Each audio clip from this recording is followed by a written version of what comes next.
The Call of Cthulhu by H.P. Lovecraft. Narrated by Kenny Davis.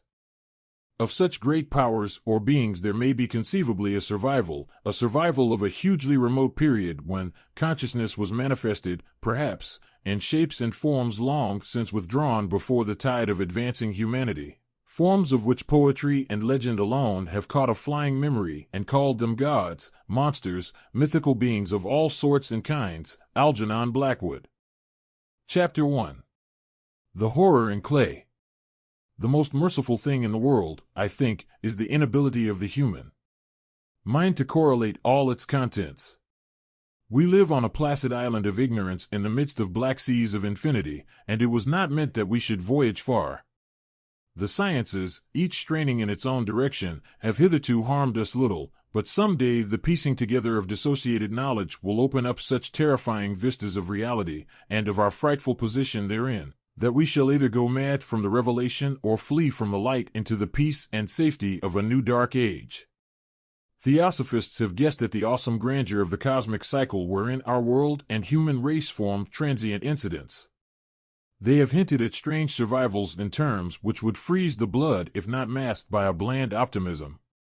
But it is not from them that there came the single glimpse of forbidden eons which chills me when I think of it and maddens me when I dream of it. That glimpse, like all dread glimpses of truth, flashed out from an accidental piecing together of separated things, in this case an old newspaper item and the notes of a dead professor. I hope that no one else will accomplish this piecing out. Certainly, if I live, I shall never knowingly supply the link in so hideous a chain. I think that the professor, too, intended to keep silent regarding the part he knew, and that he would have destroyed his notes had not sudden death seized him. My knowledge of the thing began in the winter of 1926-27 with the death of my great-uncle, George Gamble Angel, Professor Emeritus of Semitic Languages in Brown University, Providence, Rhode Island. Professor Angel was widely known as an authority on ancient inscriptions, and had frequently been resorted to by the heads of prominent museums, so that his passing at the age of 92 may be recalled by many. Locally, interest was intensified by the obscurity of the cause of death.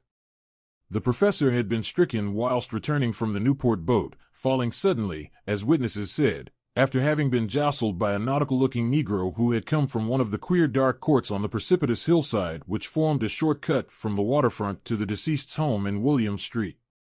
Physicians were unable to find any visible disorder, but concluded after perplexed debate that some obscure lesion of the heart, induced by the brisk ascent of so steep a hill by so elderly a man, was responsible for the end. Sample complete. Ready to continue?